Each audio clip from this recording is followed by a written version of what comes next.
Hello, and welcome to the newest edition of the Town Administrator's Corner. Every month we have Town Administrator Paul Sagarino come in and sort of give us updates on what's going on in town. So, Paul, thanks for coming in once again. Hey, thanks for having me, Rich. And happy early Thanksgiving. Happy Thanksgiving to you and to the rest of the town. Yes. Great holiday for everybody. Eating football. Absolutely. It's one of my favorite ones of the year, so looking forward to it. What's not to like? So one of the things that has happened recently is the annual tax classification hearing. Just sort of talk a little bit about the process of, how the numbers get generated and then what the Board of Selectmen has to sort of make a decision on. Sure. That was the tax classification hearing is a culmination of a 1.5 year long project for this current year's fiscal budget. So we started last year's fiscal budget around this time, and we worked it all the way through town meeting votes, the expenditures at May town meeting. The assessors up until this time, now they set the values for all the property in the town, and then with those two pieces of information, the spending and the values, we're able to compute the tax rate. So what we do at the tax classification hearing is essentially determine what share of the taxes are going to be picked up by the residential portion of property versus the commercial portion of property. So, right, and one of the things that kind of comes up every year is, how much residential value there is versus commercial, and how much of the burden each side sort of takes on, and it's almost like an inverse, correct? Correct. So believe it or not, the town is primarily residential in terms of our total value, but I think the numbers essentially work as 2/3 of the value, but picks up 1/3 of the actual tax dollars is borne by the residents. So that's a relationship that we've been able to maintain because we have such a vibrant commercial sector. They're able to pick up a larger proportion of the taxes and thereby reduce the residents' bills. So it's a very, very positive financial benefit to being here in Burlington is the fact that such a large portion of the tax levy in its entirety is picked up by the business community. So like I say, if you look at it the opposite way, they make up approximately 1/3 of the value of the town that exists in the town, but they pay 2/3 of the tax dollars. So. Right. So the way that it worked out this year, because the selectmen are given some options to choose from, so it's like 62% of the tax burden will be borne by the commercial side, and 37.5% or so from the residential side. Correct. Yep. And so what is this going to mean for residents, when they get their tax bill? Well, there's a couple things going on here in this year's rate. I noticed from reviewing the numbers that residential property has increased in value substantially. We're currently looking at an average single-family home now of $567,000 in town. That is up almost 13% from last year. So home sales are driving that, and what people are selling their houses for in town. There's a lot of data on that, so very, very accurate number. And that ended up resulting in an approximate $199 increase on the average residential single-family tax bill. So we feel that there's a really good mixture there between being fair to the residents and being fair to the businesses also. So there's a lot that we take into consideration when we're presenting these numbers.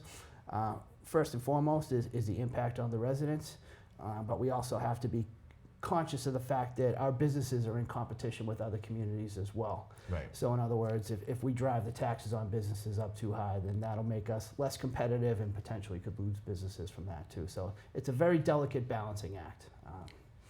And how does Burlington compare to other communities in the area as far as, what residents are paying as far as, the rate goes? I think within 128, I think we're one of the lowest average family tax bills. It's something we're very proud of. I went home from our hearing the other night with the $200 increase on the average single family, and I happened to be on Google and I saw that the town of Natick had set their tax rate, and they were calling it a modest $600 increase on the average single family. Okay. So it differs from town to town. Clearly, we're always very cognizant of the fact that to a resident, $200 is could be a lot of money if you're on a fixed income. Sure. So it's a very difficult process trying to build a budget to suit the needs of a variety of different residents from every different income bracket with different wants and needs. But we think that this is a culmination of a great process. It involves a lot of input from the citizens, elected officials, and I think at the end of the day, we have a formula here that really works for Burlington. I think most people would say that we offer the best array of services to our residents at a very, very favorable price. So we're really proud of the way the finances work here in Burlington.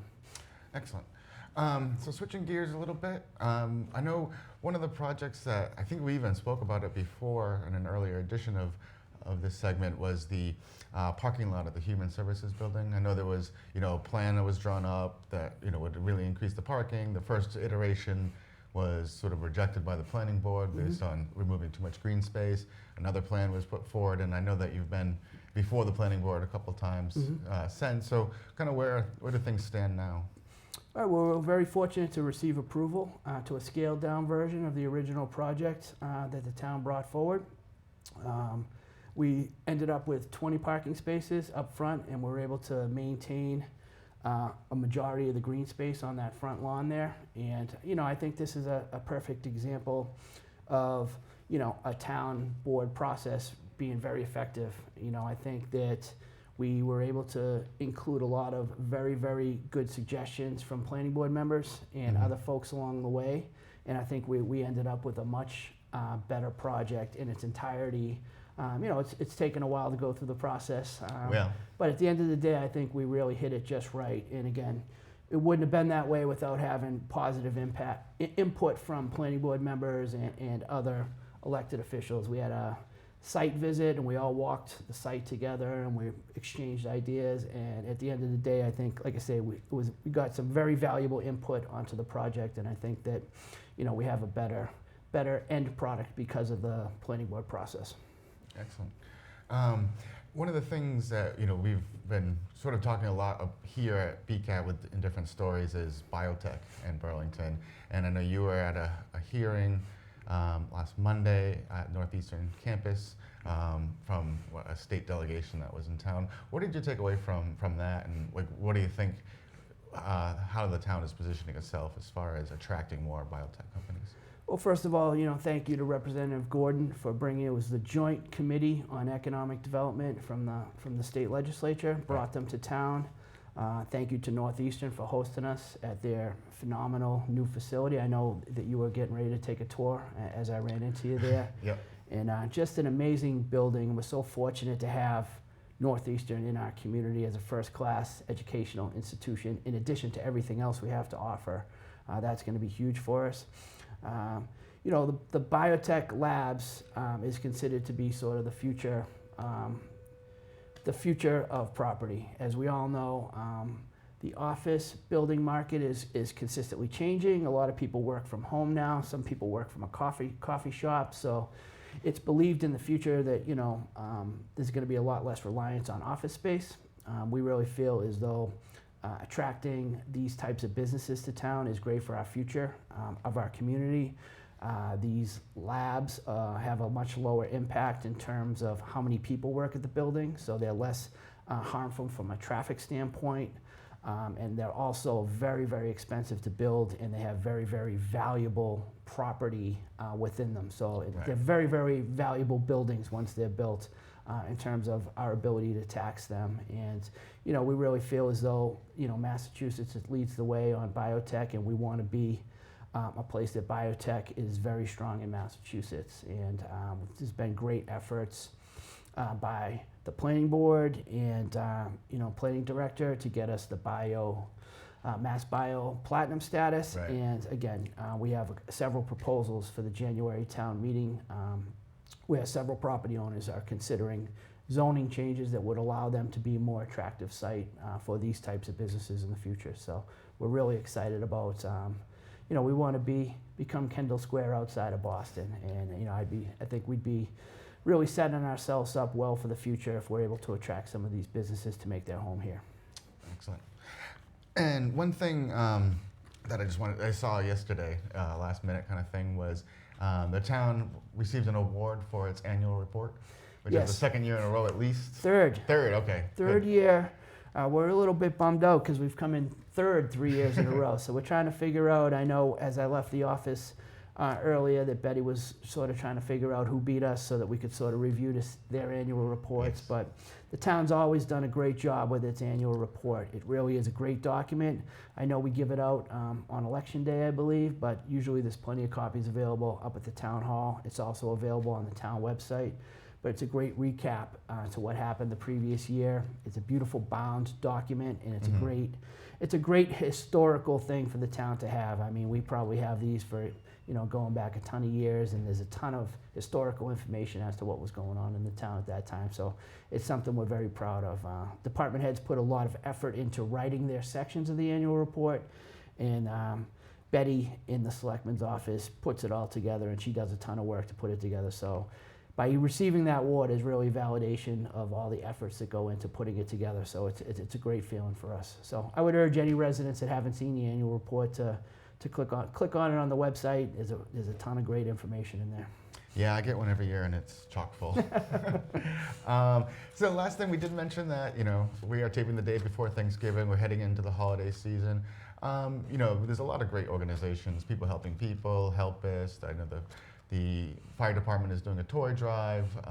Armstrong Ambulance is doing a winter clothes and food drive. Just talk about, Burlington and your sense of, the opportunities for donations and how the town usually responds. Well, Rich, I know that you're around all the time, so we just have a tremendous amount of volunteerism in the town.